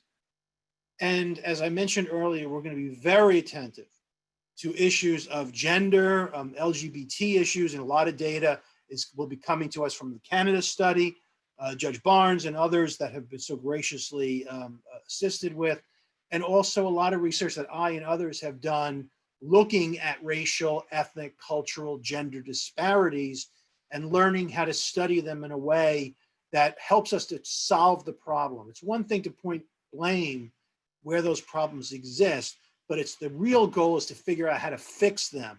And we have a lot of good data now on how to fix these problems in addition to uncovering that they are there. So the project methods will be first a gap analysis. Countries that will be participating do a gap analysis to figure out what are your training and technical assistant needs to help you do monitoring and evaluation. So if you don't have a database, help you to come up with an automated database, find one that suits your needs, do whatever translations that may be necessary if those systems are in English or in other languages, come up with, a lot of them have drop-down menus for kinds of services that are available. Those will need to be altered to meet the kinds of services you have available to you. So there's going to be some development of that. We could help you with that to the extent that you need that assistance and want it. The goal would then to be for our evaluation manual to have appendices to the manual with country-specific recommendations. So the manual has broad recommendations for performance indicators, outcome evaluation analyses across the board, but we are now going to let nations will then come up with their country-specific plans for what they want to focus on, where they are, the help they need, the things they've got under control. So there'll be a specific plan for each country. Technical assistance to implement that plan and to make sure to follow, make sure that the monitoring and evaluation practices are being conducted the way they were intended. I mentioned this earlier, recommendations for equipment and resources to help you do this. And the emphasis will be on public source systems, things that are widely available and don't have any cost associated with them. We can certainly make you aware of more sophisticated systems and instrumentation and other things that exist in case down the road you want to purchase things that are more sophisticated, but there's going to be no investment of resources in order to get this started unless that was what you wanted. And then as those pilot sites do some process evaluations, feedback to you about what's being found, what we're learning, recommendations to improve your monitoring and evaluation, and recommendations from the pilot studies themselves about how to improve the actual program. So in addition to improving your research or evaluation abilities, also improving the actual quality, quantity, and delivery of services in your program to improve your outcomes and to put you really on the best footing as your drug courts move forward or get started, depending on where your nations are currently in your drug court implementation. So with that, I'm going to turn my, do I need to give my screen back to you, Jeff, or leave it on and just let you take over? If you'll just stop your screen share, Stop then share. Pamela will go ahead and start with the Got it. session of Q&A. Thank you so much, Dr. Marlow, for that enlightening presentation. We will now begin our question and answer period and proceed to address the questions that some participants have been sending us via the Q&A button. If some of you haven't had the chance to submit some of the questions, please feel free to go to the Q&A. It's at the very bottom of the screen, and we'll be happy to screen them and address them to Dr. Marlow or any other one of our panelists. Okay, so the first question, Dr. Marlow, it's addressed to you, and also the rest of the panelists are welcome to respond as well. And it says, could Dr. Marlow please provide further information on gender differences identified in DTC outcomes and talk about what should be done during the data collection process to capture this type of differences when monitoring and evaluating drug treatment courts? Yes, so there's been a lot of research on gender-specific interventions in drug courts. And what we have found in the US is that women have substantially lower graduation rates nationally than men in drug courts, although they are more likely to get into a drug court. So when referred to a drug court, women are more likely to be accepted but once in the drug court, they're less likely to succeed. And as we have looked at the reasons for that, or the programs that fix those problems, the biggest issue are two issues that I commented on earlier. Number one is either individual counseling or gender-specific groups. So the women-only treatment groups, especially groups that are dealing with trauma issues. Some groups deal with, sort of learning how to avoid people, places, and things with drugs, do cognitive behavioral interventions, people's thoughts about drugs that are really focused on the drug use. Those are it's not as big a deal. But when you're processing trauma, child abuse, when you're processing issues around drug initiation, we have found, for example, that women are most likely to be introduced to drugs by romantic, boyfriends, partners, whereas males are more likely to be introduced by buddies. So in other words, so the who do you need to stay away from is very different. And when we're telling women to stay away from their husbands and their boyfriends, that's a very complicated issue. And so these are the issues that we are finding that drug courts need to be able to deal with: domestic violence issues, trauma histories in gender-specific groups, and then, of course, childcare issues. If you're sending a woman to a treatment program, and especially if it's a residential program where it's several hours a day and they don't have childcare available to them, good luck with that. It's not going to work. And so providing childcare on site have been very big issues. As for how to measure it, I would strongly recommend using the EIAT instrument I mentioned earlier. It's free. We'll give it to you. We'll teach you how to use it. We'll translate it any way it needs to be translated. But it'll help you to measure not just gender at birth, but also current gender identity, not just and sexual orientation issues, so LGBT issues. It's meant to measure all of that and give you indications of whether you have a problem.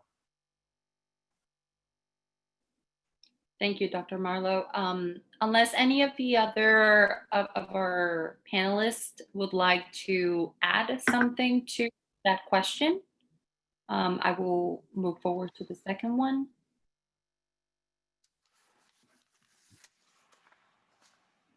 Okay, we'll move forward to the second one. The next question is in Spanish. So I encourage everyone that is listening in English to go to the interpretation channel and activate the English interpretation. And it says the following. ¿Qué debería hacer formalmente como jueza a cargo de un programa piloto en Argentina iniciado en el 2018 para sumarme al proyecto? Basically, where do I start? Sí, claro. No, puedo contestar yo a esa pregunta, porque en este caso sí hay como ciertos protocolos también diplomáticos involucrados en esa respuesta. La cooperación, las invitaciones se hacen a los comisionados de la CICAD en cada país. Así que esa vinculación sería en este caso, por lo menos inicialmente, a través de esas oficinas. Si quieres, informalmente, como le podemos avisar con qué oficina sería, solo que pues como que son pues, un programa bajo el alero de la CICAD. Tenemos que seguir estas formas. En Argentina, ese enlace sería la CEDRONAR. Great. Thank you for addressing that, Jeff. I will move forward to the third question, which reads the following. Can a program be effective where there is no plan in place to monitor an individual after they graduate from the program?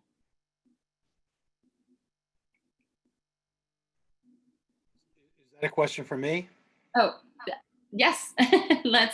If you could address it, that'd be wonderful. So can it be effective? It's a hard question to answer.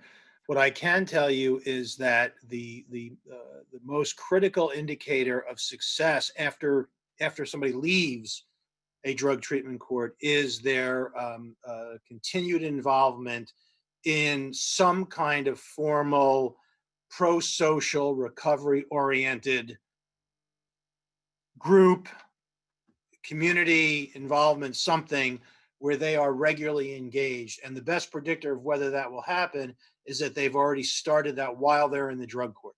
So if somebody is going to self-help support meetings, for example, in the community, and they're doing that for at least 90 days while they're in the drug court and they're going regularly, chances are when they leave the drug court, they're going to continue in that program. Now, whether they need to keep going to probation hearings or get drug testing or court hearings, we're actually doing a study on that question right now.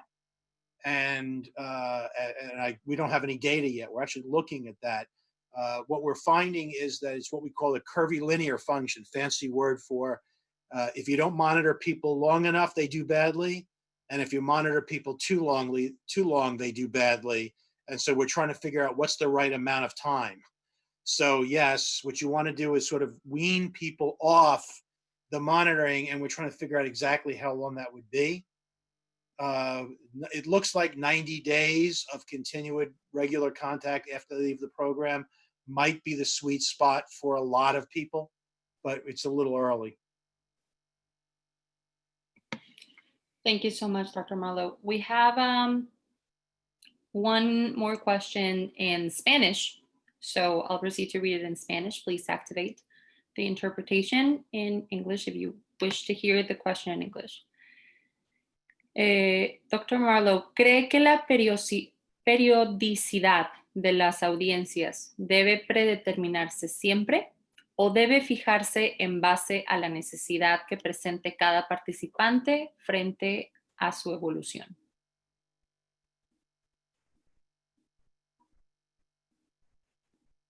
So I can answer that question pretty decisively, actually, because as I mentioned to you earlier, drug courts are most effective for people who score high risk and high need on an assessment tool.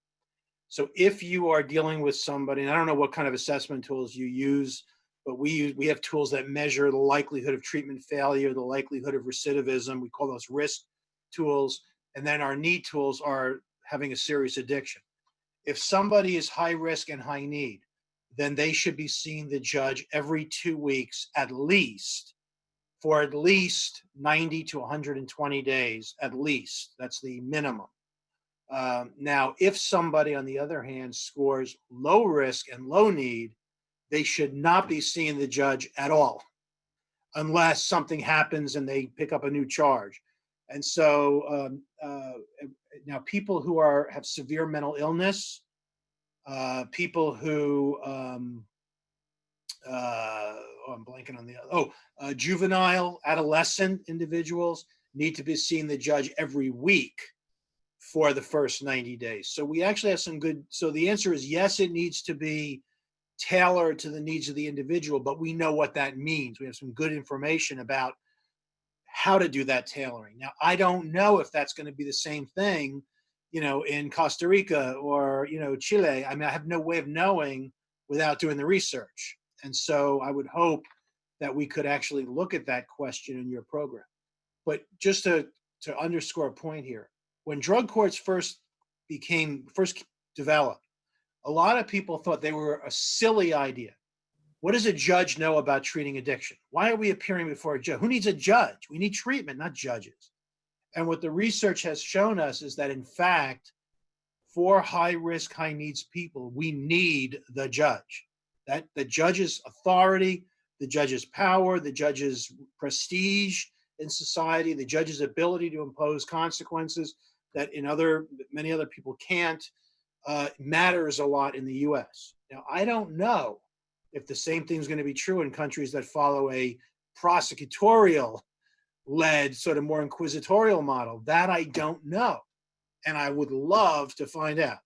But in a adversarial justice system like ours, these contacts with the judge matter dearly. Wonderful. Thank you so much. We have another question that a little bit relates to one that has been previously addressed. And Jeff, if possible, we would appreciate if you could expand on it. The question is the following. How do I convince my government to adopt this program that, in my belief, is very effective and has in middle long term only profits for my country? I'm happy to answer that. I mean, the short answer is, the decision ultimately is, it's up to every country. And it's a decision that's often complex. It's the decision that best fits the specific, necessities or needs and interests of each country given the circumstances. So we start working with each country when the country in question asks us to do so, and always through their the office of their commissioner in each country. Is sort of similar to the question that I answered a few minutes ago. So we put the information on about the project on the table, metaphorically speaking, as we have today, and talk a little bit about what it is and what what we're offering, and send those invitations to the commissioners, and then it's really up for them to decide. So really the very short version is this is a dialogue that to have with your country's commissioner, and then they make the decision on behalf of their country's national interests. Thank you for the question, and thank you, Jeff. The next question is in Spanish. You know what to do. It's the following. ¿Cuál sería el criterio que usted prefiere tomar para medir la reincidencia o recaída en el delito? ¿Condena o mera detención? Dr. Marlow?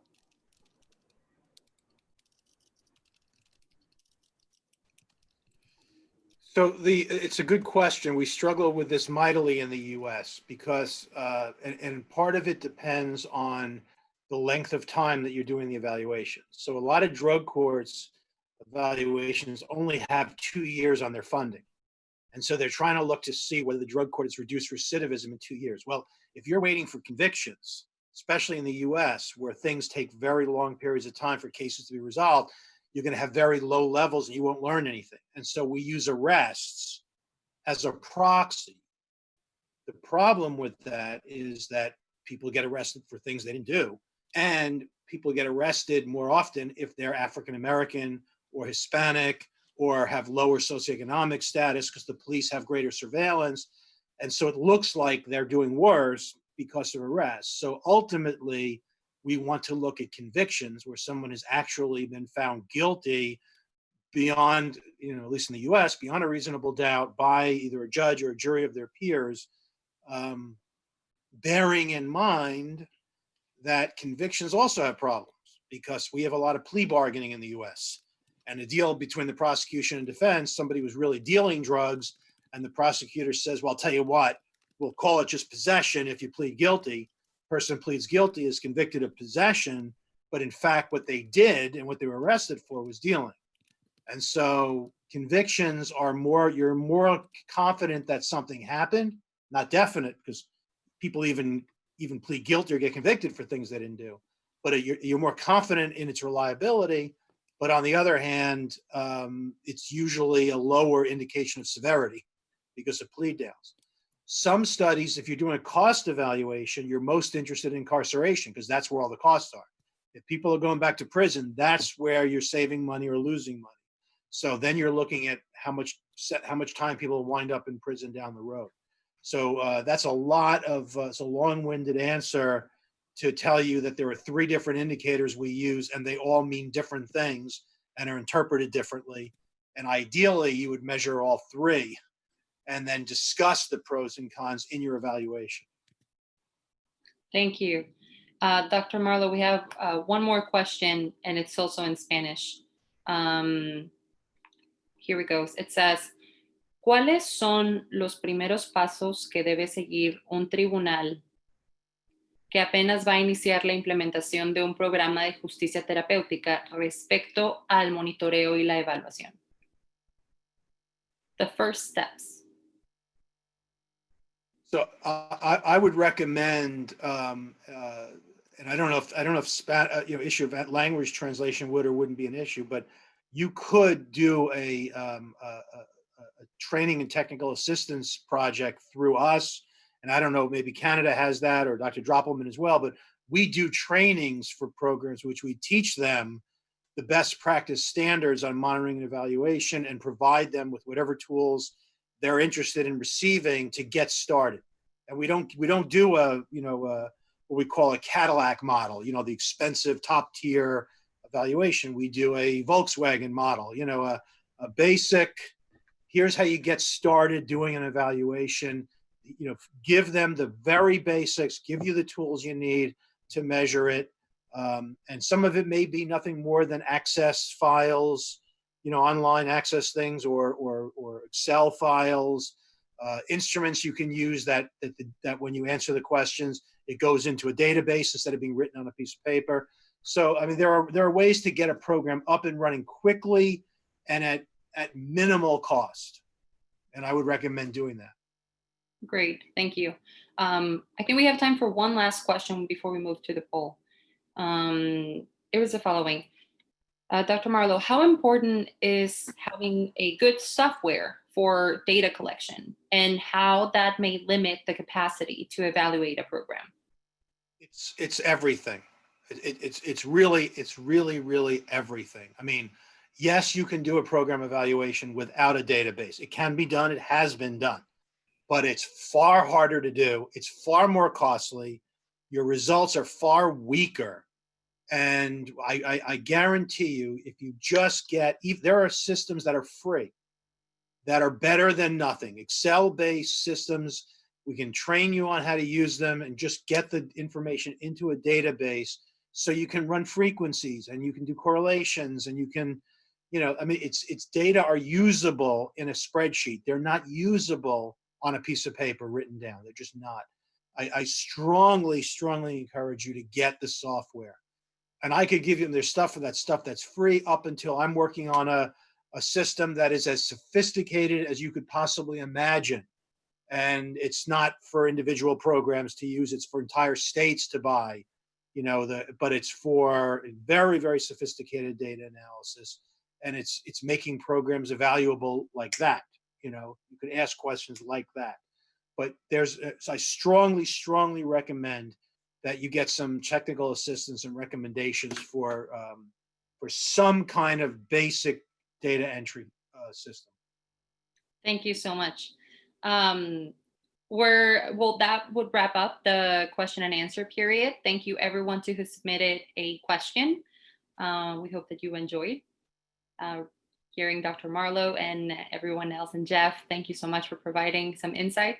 As we are coming to the end of the session, before we finalize, I kindly would like to invite our participants to answer the questions on the session's evaluation, which will be appearing in your screens in a minute.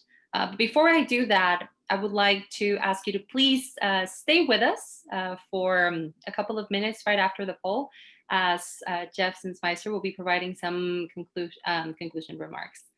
So I will be launching the poll in 3, 2, 1. It should appear on your screens right now. I will read them out loud. They say, question number 1. To what extent do you agree or disagree with the following statement on a scale of 1 to 5? Today's webinar helped me improve my understanding of good practices related to the implementation, monitoring, and evaluation of drug treatment courts. Answers are 1, strongly agree, 2, agree, 3, neither agree or disagree, 4, disagree, and 5, strongly disagree. For question number 2, to what extent do you agree or disagree with the following statement on the scale of 1 to 5? Today's webinar raised my awareness on the importance of collecting data disaggregated by gender or sex and the characteristics in the monitoring and evaluation of drug treatment courts. Number 1, strongly agree, 2, agree, 3, neither agree nor disagree, 4, disagree, 5, strongly disagree. I will give you all just a couple of more seconds. We're seeing all the answers come in live. And this will be very beneficial for all of us so that we can evaluate the effectiveness of our webinars in the future. And it's just fantastic information to have. So we're sure that you got some great information today from Dr. Marlow's presentation and all of our wonderful panelists. And we appreciate your feedback. I will be closing the poll in 5, 4, 3, 2, 1. That concludes our poll. Thank you so much. I will now be passing the mic to my colleague, Jeffrey Sinsmeister, for some conclusion remarks. Jeff, the floor is yours. Thank you. I'll be very brief, but I did want to wrap things up. First, thanking you for your attention and your interest in today's program. And also just to comment a little bit more on the role of international cooperation in this context, because you know, as we know, and as it's important, I think, always to underline, there's not a standard model for drug treatment courts. The models vary from country to country, and even from jurisdiction to jurisdiction within some countries, depending on the particularities, legal particularities, cultural particularities of each. So there's not sort of a one size fits all solution. That having been said, there are these sort of general principles, and this is sort of where the basis for this international collaboration and international technical assistance comes in. There are basic principles that have been developed or recognized over time in these decades of study that are, broadly speaking, useful in the context of varying national or subnational models. And that's because, despite national differences and despite linguistic differences and despite differences in legal traditions between more Anglo-Saxon and Roman models of justice, there are some basic principles that undergird the concept of criminal justice in this hemisphere, and ideas like due process, presumption of innocence, things like that help us understand what is just and what isn't. And of course, human biology is the same regardless of what country you happen to be in. So the health component of these programs also has a universality to it that allows these sort of basic principles that are identified through literally decades of study to be broadly applicable as touchstones, we could say, in the context of each each specific country or subnational government, depending on how these courts are organized. And so the benefit of international assistance and training really comes in, particularly at the outset, where you're looking to create your own, a nation is looking to sort of develop its own a set of best practices that fit its particular circumstances and model. And you could do it all by yourself, so to speak, but that involves a lot of trial and error that the pioneers in this model had to go through initially. And so what cooperation is allowing you to do is to really kind of skip a lot of that process of trial and error, using these sort of basic concepts that will allow you to more quickly develop your own specific studies, your own specific best practices, and so forth. And then, of course, there are also sort of data collection and methodological concepts and precepts that are more universal, such as Dr. Marlow just mentioned, the real necessity of proper data collection in some type of database. Again, it doesn't really need to be a super fancy or costly piece of software, something tailor-made, but just collecting the right data in a regular, reliable fashion in a system that allows you to quickly and reliably analyze it. Those things, I mean, it sounds very simple, but as anybody who actually works in the field will tell you, it's a lot easier said than done. And so this type of technical assistance allows you to get those types of processes properly set up more quickly, allows you to avoid some of that trial and error. And on the investigation, the research side, it allows the sort of international cooperation can pave the way initially in the first years of these programs for more country-specific or jurisdiction-specific studies in the future. So this is just to say that it's not one size fits all, but the point of a lot of this cooperation is to allow to create those sorts of touchstones or baseline concepts that allow that type of development in the future. And so it's really the motivating force behind the publication of the manual. It's publication in both English and Spanish, and the translation of the National Association of Drug Court Professionals best practice guides into Spanish. Again, not because they will be universally applicable anywhere you go, but because it makes those concepts more accessible for people who are working in Spanish, and it allows the development of new studies on sort of using those the studies that NADCP has incorporated into those standards as kind of a foundation. So that's really kind of what we're getting at with this type of cooperation, and why we feel it's useful. So with that, we've run out of time, and frankly, we've had a lot of time together, and I hope it's that folks have found it useful. And we'll wish you an excellent afternoon, and hope to be able to collaborate with many of you here who are representing member states in the future, and frankly in this very exciting project that we'll be carrying out soon. So with that, and with a final thank you to the Government of Canada and the Canadian people, we will wrap this webinar up. Thank you, Jeff. Just to add to your remarks, we would like to say that on behalf of the Executive Secretariat of the Inter-American Drug Abuse Control Commission and everyone behind the scenes from the Institutional Strengthening Unit that made this event possible, specifically Antonio Lomba, Emmanuel Pelletier, Jeff Sinsmeister, Santiago Moreno, Ms. Esther Best, our intern Bettina Latouf, and the rest of my wonderful team at the Institutional Strengthening Unit. We would like to thank all of our panelists, Dr. Marlow and Justice Barnes, Dr. Droppelman, Secretary Weintraub, Ambassador Higaset, everyone else that was able to join us today. Thank you for sharing your expertise, as well as Canada. Thank you for your unconditional support, because without you, this type of events wouldn't be possible. Last but not least, we would like to thank all of the participants who have joined us today. We hope that you enjoyed this webinar, and we look forward to seeing you in more events in the near future. Thank you, everyone, and take care.